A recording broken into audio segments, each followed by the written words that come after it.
الرحمن الرحیم۔ السلام علیکم۔ اس آڈیو میں ہم یا ایھا الذین آمنوا کو آگے کنٹینیو کریں گے۔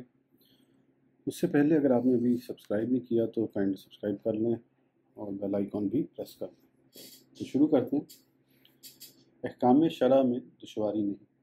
بلا شبہ اللہ نے انسان کو اپنی اطاعت و فرما برداری کے لیے پیدا فرمایا اور اس پر اپنے احکام کی تعمیل کی ذمہ داری عائد فرمائی، لیکن لا یکلف اللہ نفسا الا وسعہا، اللہ کسی پر ذمہ داری نہیں ڈالتا مگر جتنی اس کی طاقت ہو، کہ فرمان کے مطابق اس نے اپنے کرم سے انسان کو نوازا اور اطاعت و فرما برداری کے احکام میں اس کی قوت و طاقت کا لحاظ فرماتے ہوئے کوئی ایسا حکم نہ دیا جس پر عمل کرنا اس کے لیے دشوار ہو۔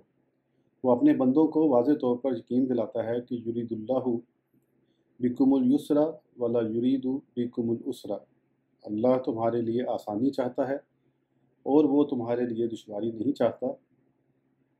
دین کے جتنے احکام ہیں اگر آپ ان پر غور کریں تو ان میں آپ کو یسر، آسانی ہی آسانی نظر آئے گی۔ صرف ارکان اسلام پر ہی غور کر لیجئے۔ نماز کس قدر اہم عبادت ہے، کسی حال میں معاف نہیں، لیکن عورت کے لیے ماہواری کے ایام میں نماز معاف کر دی گئی۔ اگر یہ سہولت نہ دی جاتی تو ہر ماہ ہر عورت کو 8-10 دن کی نمازیں قضا کرنا ہوتی، کس قدر دشواری ہوتی۔ اسی طرح مریض کو بیٹھ کر یا لیٹ کر نماز پڑھنے کی اجازت نہ ہوتی تو کتنے اللہ کے بندے اس عظیم فریضہ کی ادائیگی سے محروم رہتے۔ روزہ کے محسوس احکام کی پابندی صرف صبح صادق سے غروب آفتاب تک ہے۔ ساری رات مومن اپنے عمل میں معمول کے مطابق آزاد ہے۔ پھر حالت روزہ میں بھی غسل کرنے، سونے، کاروبار کرنے کی ممانعت نہیں۔ غور کیجئے اگر ان کاموں کی بھی پابندی ہوتی تو ہم کس قدر دشواری میں مبتلا ہو جاتے۔ زکوٰۃ کے احکام پر غور کیجئے۔ صاحب نصاب ہونے یعنی ایک معقول دولت کا مالک ہو جانے کے بعد یہ فریضہ عائد ہوتا ہے۔ وہ اس وقت جب دولت پر سال گزر جائے تو دولت آتے ہی خرچ کر دی گئی، وہ جتنی بھی آئے اور جتنی بھی خرچ کی جائے اس پر زکوٰۃ نہیں۔ قیمتی پتھر کتنے ہی ہوں، مکان کتنا ہی وسیع ہو، سواریاں کتنی ہی ہوں، کپڑے وغیرہ، گھر کا ساز و سامان، سب زکوٰۃ سے مستثنیٰ ہیں۔ نیز سال میں ایک مرتبہ، وہ بھی صرف 40واں حصہ فرض ہے۔ اللہ اکبر، اس سے زیادہ دین میں کیا سہولت چاہیے۔ حج ہر مسلمان مرد و عورت پر فرض نہ کیا گیا، اور جن پر فرض ہوا ان پر بھی زندگی میں صرف ایک مرتبہ ان دولت مند مسلمانوں پر فرض کیا گیا جن کے پاس فراخی سے تمام ضروریات پوری کرنے کے بعد دولت بچے اور وہ صحت مند بھی ہوں۔ سوچئے اگر یہ سہولت نہ ہوتی تو اللہ کے کتنے بندے ایک اہم فریضے کی سعادت سے محروم ہی نہ رہتے بلکہ تارکین حج کی فہرست میں شامل ہو کر عذاب میں مبتلا ہو جاتے۔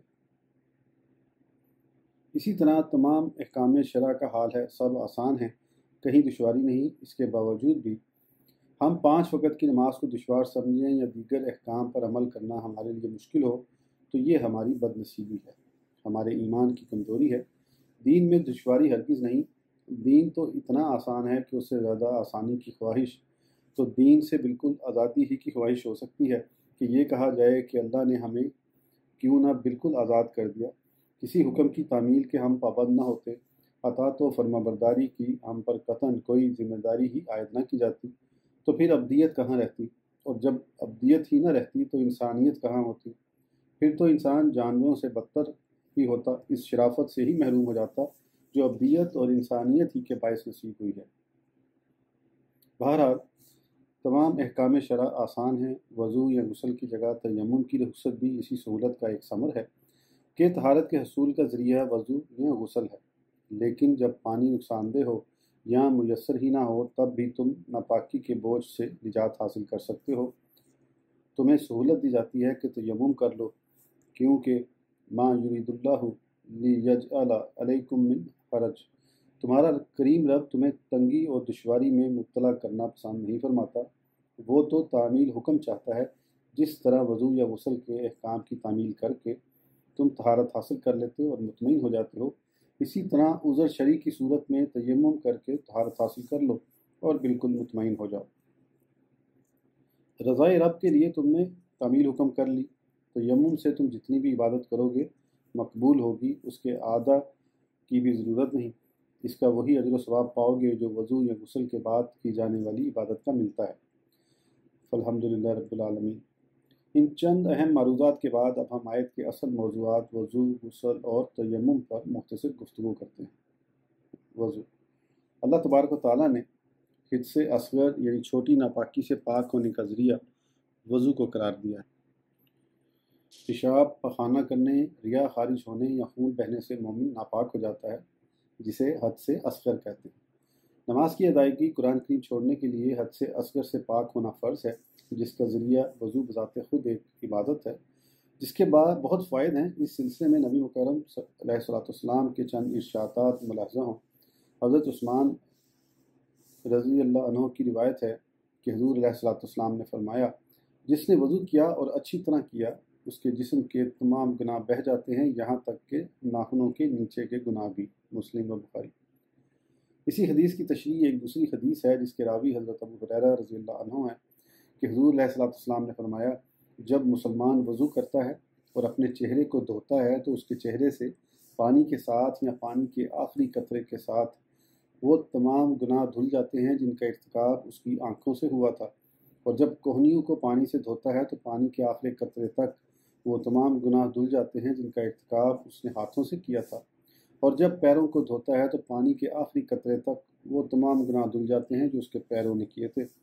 اب وضو سے فارغ ہو کر وہ صغیرہ گناہوں سے پاک ہو جاتا ہے۔ مسلم۔ اس سے زیادہ مفصل حدیث وہ ہے جس کے راوی حضرت عبداللہ ذابی رضی اللہ عنہ ہیں کہ حضور علیہ السلام نے فرمایا، جب مومن وضو کرتا ہے اور کلی کرتا ہے تو اس کے منہ کے گناہ دھل جاتے ہیں، اور جب ناک میں پانی ڈالتا ہے تو ناک کے گناہ دھل جاتے ہیں، اور جب چہرے کو دھوتا ہے تو چہرے کے گناہ دھلتے ہیں، یہاں تک کہ پلکوں کے نیچے کے بھی، اور جب ہاتھ دھوتا ہے تو ہاتھوں کے گناہ دھلتے ہیں، یہاں تک کہ ناخنوں کے اندر بھی، اور مسح کرنے سے سر کے گناہ زائل ہو جاتے ہیں، یہاں تک کہ کانوں کے بھی، اور جب پیروں کو دھوتا ہے تو پیروں کے گناہ دھل جاتے ہیں، یہاں تک کہ ناخنوں کے نیچے کے بھی۔ پھر اس کا مسجد جانا اور نماز ادا کرنا اس کے درجات کی بلندی کا سبب ہوتا ہے۔ مالک و نسائی۔ حضرت ابو ہریرہ رضی اللہ عنہ کی روایت ہے کہ حضور علیہ السلام نے فرمایا، مومن کے وضو کا پانی جہاں تک پہنچتا ہے وہاں تک وہ زیور سے آراستہ ہو جاتا ہے۔ مسلم۔ یعنی اس کے اعضائے وضو ایسے ہی چمکنے لگتے ہیں جیسے زیور پہننے سے چمکتے ہیں، جیسا کہ حضرت ابو ہریرہ رضی اللہ عنہ کی دوسری روایت میں ہے کہ حضور علیہ السلام نے فرمایا، بے شک میری امت قیامت میں اس حال میں بلائی جائے گی کہ ان کے چہرے وضو کے اثر سے چمکتے دمکتے ہوں گے، پس تم میں سے جو چاہے کہ اس کی پیشانی چمکتی ہو تو اسے ایسا ہی کرنا چاہیے، یعنی وضو کرتے رہنا چاہیے۔ بخاری و مسلم۔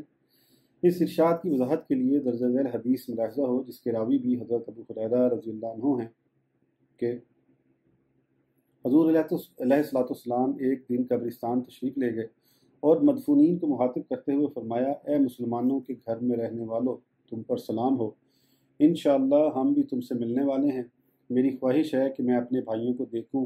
وہاں موجود صحابہ نے عرض کیا، یا رسول اللہ، کیا ہم آپ صلی اللہ علیہ وسلم کے بھائی نہیں؟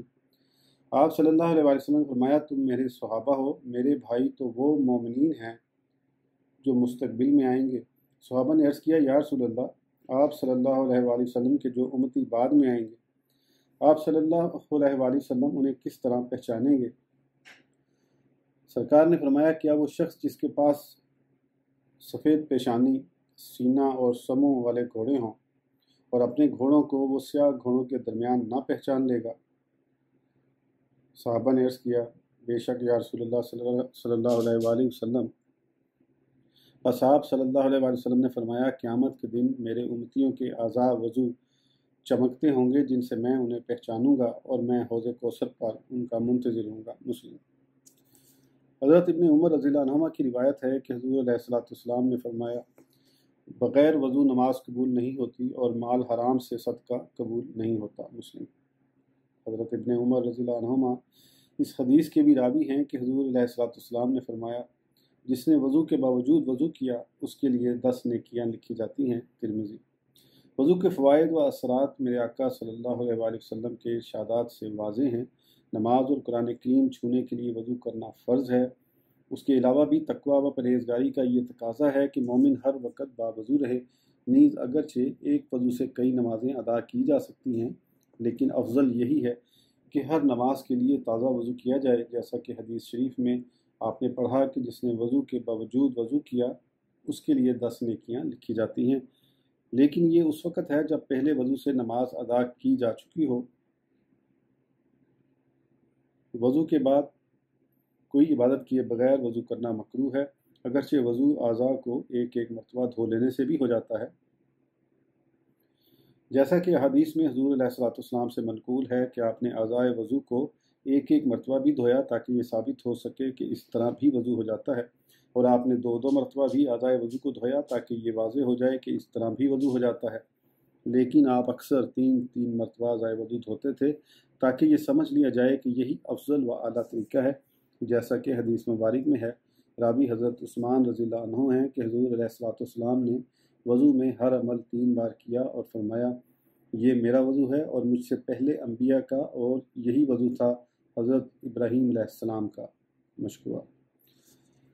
لیکن افضل یہی ہے کہ سوائے سر کے مسح کے تمام اعضاء کو 3 مرتبہ دھویا جائے، کہ نبی مکرم علیہ الصلوۃ والسلام بھی ایسا ہی کرتے تھے، اور آپ سے پہلے انبیاء علیہ السلام اور حضرت ابراہیم علیہ السلام کا طریقہ بھی یہی تھا۔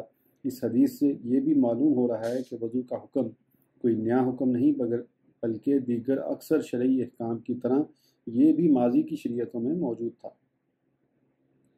آیت زیر گفتگو میں صرف وضو کے فرائض بیان کیے گئے، جو 4 ہیں: منہ دھونا، کوہنیوں سمیت ہاتھ دھونا، سر کا مسح کرنا اور ٹخنوں سمیت پیر دھونا۔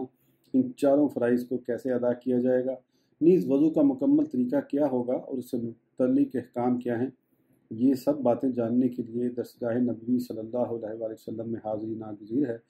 پس معلم کامل صلی اللہ علیہ وآلہ وسلم نے مکمل طریقہ بھی سکھایا اور اس سے متعلق ضروری احکام بھی بیان فرمائے، جس پر ہمیشہ سے امت کا عمل ہے اور ہمیشہ رہے گا۔ وضو کا طریقہ معروف ہے، چھوٹی چھوٹی کتابوں میں موجود ہے۔ الحمدللہ مسلمانوں کے بچوں تک کو وضو کرنا آتا ہے، شاید ہی کوئی ایسا گھر ہو جس میں وضو نہ کیا جاتا ہو، اس لیے اس کا یہاں بیان کرنا ضروری نہیں۔ چند کتابوں کے نام پیش خدمت ہیں، اگر ضرورت ہو تو ان کا مطالعہ کر لیا جائے۔ ہمارا اسلام، بہار شریعت، قانون شریعت، فقہ اہل سنت۔ یہ کتابیں فقہی مسائل و احکام معلوم کرنے کے لیے نہایت اہم ہیں، ہر مسلمان کے گھر میں ان کا ہونا ضروری ہے۔ نہایت آسان اردو میں ہیں اور آسانی سے حاصل بھی کی جا سکتی ہیں، صرف شرط یہ ہے کہ دین کی اہمیت اور اس کو سیکھنے کا احساس اور شوق ہو۔ صرف یہ نہ کہا جائے کہ ہماری مسجد کے امام صاحب مسائل بیان نہیں کرتے، یہ کہہ کر آپ اللہ کے یہاں چھٹکارا حاصل نہیں کر سکتے۔ آپ کی اپنی ذمہ داری ہے کہ دین کا ضروری علم حاصل کریں اور اپنے اہل خانہ کے لیے اس کی تعلیم کا انتظام کریں۔ آج ہی یہ کتابیں حاصل کیجیے اور اپنی ذمہ داری پوری کیجیے۔ یہاں میں یہ بتانا چاہتا ہوں کہ ہمارا اسلام کی بھی ریکارڈنگ موجود ہے اسی چینل پہ، میں نے ہی ریکارڈ کیا ہے ہمارا اسلام کو بھی، تو آپ ہمارا اسلام بک اسی چینل پہ ہے، اس کو سن سکتے ہیں، تو آپ کو ڈھونڈنی بھی نہیں پڑے گی۔ غسل، اہل ایمان کو ہدایت کی جاتی ہے کہ جب وہ جنبی ہو جائے تو پاکی حاصل کریں، غسل کر لیں۔ وَإِن كُنتُمْ جُنُوبًا فَطَهَّرُوا، اگر تم جنبی ہو تو پاکی حاصل کرو۔ غسل کا اجمالی حکم ہے، اس کی تفصیل اور مکمل احکام جاننے کے لیے شارع علیہ السلام کی درسگاہ موجود ہے، وہاں حاضری دیجیے، طریقہ غسل اس کے متعلق تمام احکام معلوم ہو جائیں گے۔ احترام یعنی خواب میں انزال ہو جانے یا بیوی سے جمع کرنے سے مسلمان جنبی ہو جاتا ہے، اس پر غسل کرنا فرض ہو جاتا ہے۔ اس کے علاوہ عورت جب حیض یا نفاس سے فارغ ہو تو اس پر بھی غسل فرض ہے، کہ غسل کے بغیر نہ نماز ادا کی جا سکتی ہے، نہ قرآن کریم کی تلاوت کرنے کی اجازت ہے، نہ مرد حالت جنابت میں مسجد میں داخل ہو سکتا ہے جس پر غسل فرض ہے۔ وہ ناپاک ضرور ہے لیکن نجس نہیں، یعنی اس کی ناپاکی ایسی ظاہری نہیں جو نظر آئے یا اس سے کوئی دوسری چیز ناپاک ہو جائے۔ مثلا ناپاک آدمی دوسرے پاک آدمی سے مصافحہ مانکہ کر سکتا ہے، اس کی ناپاکی کی وجہ سے اس کا لباس، اس کا پسینہ ناپاک نہیں ہوتا۔ یہ ناپاکی اور اس حالت میں غسل کا حکم صرف تعمیل حکم اور احساس بندگی دلانے کے لیے ہے۔ جیسا کہ ہم عرض کر چکے ہیں، غسل کا طریقہ اور اس کے دیگر احکام جاننے کے لیے مذکورہ بالا کتابوں کا مطالعہ کیجیے۔ یہاں معلم کامل صلی اللہ علیہ وسلم کے چند ارشادات ملاحظہ ہوں۔ حضرت ابو ہریرہ رضی اللہ عنہ کا بیان ہے کہ میں حالت جنابت میں تھا کہ حضور علیہ السلام سے ملاقات ہو گئی۔ آپ صلی اللہ علیہ وسلم نے میرا ہاتھ پکڑا اور بیٹھ کے میں بھی بیٹھ گیا اور موقع پاتے ہی چپکے سے چلا گیا، اپنے مکان پر آیا، غسل کیا اور پھر سرکار کی خدمت میں حاضر ہو گیا۔ آپ صلی اللہ علیہ وسلم نے پوچھا، ابو ہریرہ کہاں گئے تھے؟ میں نے سب بات بتا دی۔ آپ صلی اللہ علیہ وسلم نے فرمایا، سبحان اللہ، مومن ناپاک نہیں ہوتا، بخاری شریف۔ حضرت علی رضی اللہ عنہ کی روایت ہے کہ حضور علیہ السلام نے فرمایا، اس گھر میں رحمت کے فرشتے نہیں آتے جس میں تصویر یا کتا یا جنبی ہوں، عیسائی شریف۔ یعنی جنبی کو جس قدر ممکن ہو جلد غسل کر لینا اور پاک ہو جانا چاہیے، اور اگر کسی وجہ سے غسل میں دیر کرنا پڑے تو وضو کر لینا چاہیے۔ حضرت عبداللہ بن عمر رضی اللہ عنہ نے بیان کیا کہ حضرت عمر رضی اللہ عنہ نے حضور علیہ السلام سے پوچھا کہ مجھے رات کو غسل کی حاجت ہوئی تو کیا میں اسی وقت غسل کروں یا صبح کو؟ حضور علیہ السلام نے فرمایا، اپنی شرمگاہ کو دھو لو، وضو کر لو اور سو جاؤ، یعنی یہ ضروری نہیں کہ اسی وقت غسل کیا جائے، اگرچہ افضل ہے تاہم استنجا کر کے وضو کر لینا چاہیے۔ ام المومنین حضرت عائشہ صدیقہ رضی اللہ عنہ کی روایت ہے کہ حضور علیہ السلام جنابت کی حالت میں کھانا یا سونا چاہتے تو نماز جیسا وضو کر لیا کرتے تھے، بخاری و مسلم۔ حضرت علی رضی اللہ عنہ راوی ہیں کہ حضور علیہ السلام نے فرمایا، جس نے غسل جنابت سے بال برابر جگہ چھوڑ دی اور اس کو نہ دھویا، اس پر جہنم کی آگ سے ایسا اور ایسا عذاب ہوگا، ابو داؤد۔ حضرت علی رضی اللہ عنہ نے فرمایا، اسی دن سے میں نے اپنے سر کے ساتھ دشمنی کر لی ہے کہ بال ذرا بھی بڑے نہیں ہونے دیتا، اور آپ نے یہ بات 3 مرتبہ فرمائی، ابو داؤد۔ تیمم وضو اور غسل کا قائم مقام ہے، یعنی حالت حضر ہو یا سفر، پانی میسر نہ آئے یا پانی کے استعمال سے مرض کی تکلیف بڑھ جانے کا یقین ہو تو وضو یا غسل کی جگہ تیمم کی سہولت مہیا کر دی گئی ہے۔ یہ شریعت اسلامیہ کے ان احکام میں سے ایک حکم ہے جو اس شریعت مطہرہ کے آسان ہونے کا ثبوت مہیا کرتے ہیں، اور اللہ کی ان نعمتوں میں سے ایک نعمت ہے جو حضور علیہ السلام کے صدقے سے آپ کے غلاموں کے لیے خاص ہیں۔ تیمم کرنا صرف 2 صورتوں میں جائز ہے، جب وضو یا غسل کے لیے حدود شہر سے باہر 1 میل تک پانی میسر نہ ہو، یا پانی تو دستیاب ہے لیکن وہ اس کے استعمال پر قادر نہ ہو، مثلاً پانی پر دشمن کا قبضہ ہے یا کسی درندے کا، یا کوئی مرض لاحق ہو جائے یا مرض بڑھ جانے کا یقین ہے، یا پانی اتنا کم ہے کہ وضو کر لیا گیا تو پینے کے لیے باقی نہ رہے گا اور دور دور تک میسر بھی نہ آئے گا اور پیاس ناقابل برداشت ہو جائے گی۔ تیمم وضو یا غسل کا مکمل بدل ہے، اس سے بلا کراہت اس وقت تک ہر عبادت کی جا سکتی ہے جب تک پانی میسر نہ آئے یا اس کے استعمال پر قدرت نہ ہو۔ تیمم کے لیے نیت شرط ہے، یعنی یہ ارادہ واضح ہو کہ وضو کے لیے تیمم کیا جا رہا ہے یا غسل کے لیے۔ تیمم پاک مٹی سے اور ہر اس چیز سے جو مٹی کی جنس سے ہو کیا جا سکتا ہے، چاہے وہ مٹی کسی پتھر یا کپڑے وغیرہ پر لگی ہو یا پہلے سے ہاتھوں پر لگی ہو۔ مٹی پر ہاتھ مارنا فرض ہے، منہ پر مٹی کا اثر ہونا ضروری نہیں۔ بہتر ہے کہ مٹی پر ہاتھ مار کر انہیں جھاڑ لیا جائے تاکہ منہ اور ہاتھوں پر مٹی نہ لگے۔ تیمم کا طریقہ یہ ہے کہ ایک مرتبہ دونوں ہاتھ مٹی پر مار کر پورے چہرے پر پھیر لیے جائیں اور دوسری مرتبہ دونوں ہاتھوں پر کوہنیوں تک۔ وضو کی جگہ تیمم ہو یا غسل کی جگہ، دونوں صورتوں میں ایک ہی طریقہ ہے۔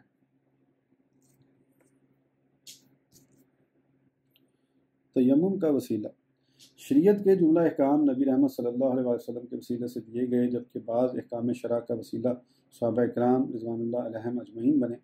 مثلاً حضرت علی رضی اللہ عنہ کے طفیل حرمت شراب کی نعمت ملی، حضرت عمر رضی اللہ عنہ کے طفیل رمضان کی راتوں میں بیویاں حلال ہوئیں، اور تیمم کی عظیم نعمت اور سہولت امت کی ماں حضرت عائشہ صدیقہ رضی اللہ عنہا کے وسیلے سے ملی، جس کا واقعہ آپ نے خود ہی بیان فرمایا۔ فرماتی ہیں کہ ہم حضور علیہ السلام کے ہمراہ ایک سفر میں تھے، جب قافلہ مقام بیدا یا ذات الجیش پہنچا تو یہاں میرا ہاتھ ٹوٹ کر گر گیا۔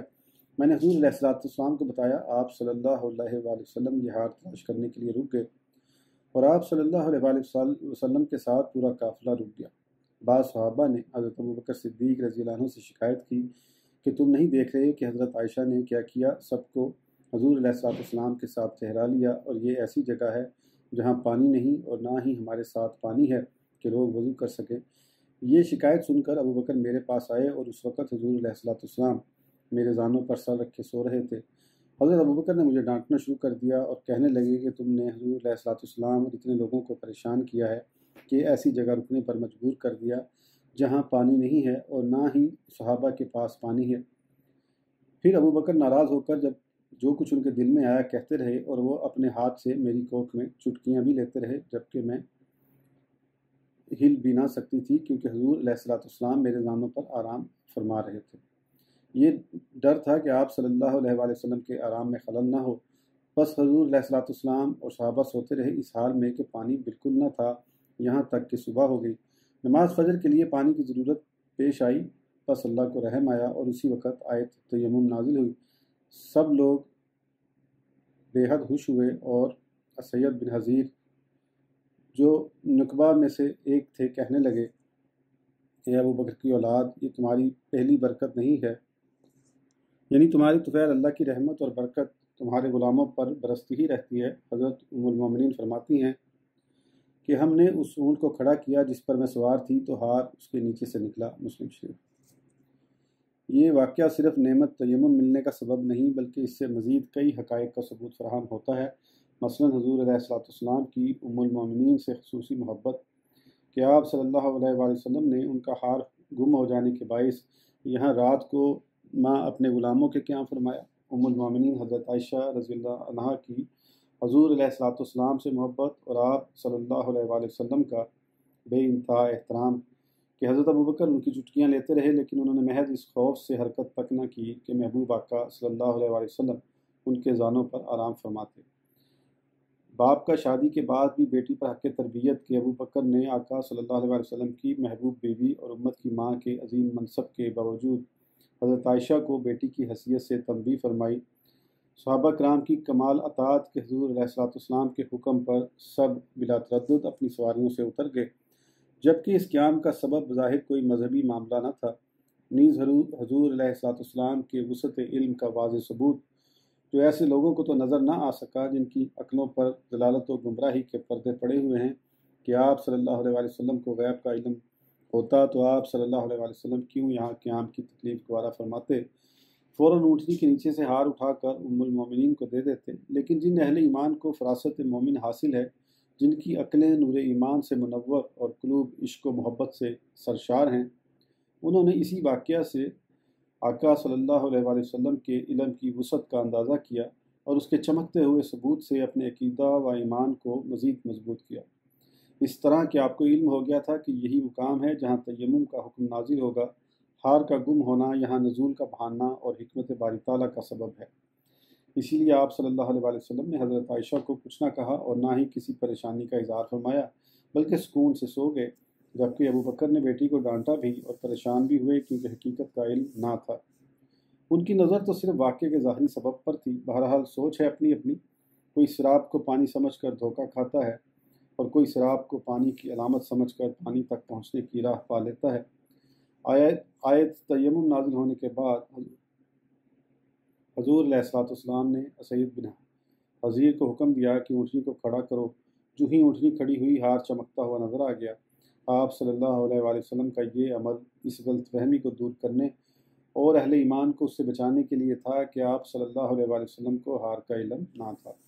آپ صلی اللہ علیہ وآلہ وسلم نے واضح فرما دیا کہ علم تو تھا، لیکن علم عطا فرمانے والے کی حکمت اس کے ظاہر کرنے سے مانے تھی۔ اللہ ہدایت دے۔ حضرت حذیفہ رضی اللہ عنہ کی روایت ہے کہ حضور علیہ السلام نے فرمایا، ہمیں لوگوں یعنی پچھلی امتوں پر 3 وجوہ کی بنا پر فضیلت دی گئی۔ ہماری صفوں کو ملائکہ کی صفوں کی طرح بنایا گیا، تمام روئے زمین کو ہماری سجدہ گاہ بنا دیا گیا، اور مٹی کو ہمارے لیے ذریعہ طہارت بنا دیا گیا جبکہ ہم پانی نہ پائیں۔ مسلم۔ اے ایمان والو، اللہ رب العزت جل مجدہ نے اپنے حبیب علیہ السلام کے طفیل تم پر جو احسانات کیے ان سے فائدہ حاصل کرو، اور اس کے شکر گزار بندے بننے کے لیے ہر حال میں ان نعمتوں کو یاد رکھو جن سے اس رب کریم نے تمہیں نوازا۔ نیز یہ یاد رکھو کہ تم اس سے اطاعت و فرما برداری کا عہد و پیمان کر چکے ہو، کسی صورت میں بھی اس عہد سے روگردانی نہ ہونے پائے۔ اسی سے ڈرتے رہو، وہ سب کے دلوں کا حال جاننے والا ہے۔ تم جو عمل کرتے ہو اسے بھی وہ جانتا ہے، اور جو دلوں میں چھپائے رکھتے ہو وہ اس سے بھی باخبر ہے۔ سورہ ابراہیم 38 اے ہمارے رب، یقیناً تو جانتا ہے جو ہم دل میں چھپائے ہوئے ہیں اور جو ہم ظاہر کرتے ہیں، اور اللہ سے کوئی چیز چھپی نہیں۔ نہ زمین میں اور نہ آسمان میں۔ وصلی اللہ تعالیٰ علی خیر خلقہ سیدنا محمد وعلی آلہ و اصحابہ اجمعین۔ آج کی آڈیو کے لیے اتنا ہی، پھر انشاءاللہ اگلی آڈیو میں آگے کنٹینیو کریں گے۔ میں دوبارہ یہاں پہ آپ کو بتا دوں کہ اس میں جو کتابوں کا ذکر کیا گیا ہے، ہمارا اسلام کی آڈیو بھی موجود ہے اسی چینل پہ، اس میں سارے طریقے بڑی ڈیٹیل میں اس میں واقعی بتائے گئے ہیں، تو آپ اس کو سن سکتے ہیں اس بک کے ساتھ یا اس کے بعد، جیسے بھی آپ سننا چاہیں۔ اجازت دیجیے، پھر انشاءاللہ اگلی آڈیو میں آگے کنٹینیو کریں گے۔ اللہ حافظ۔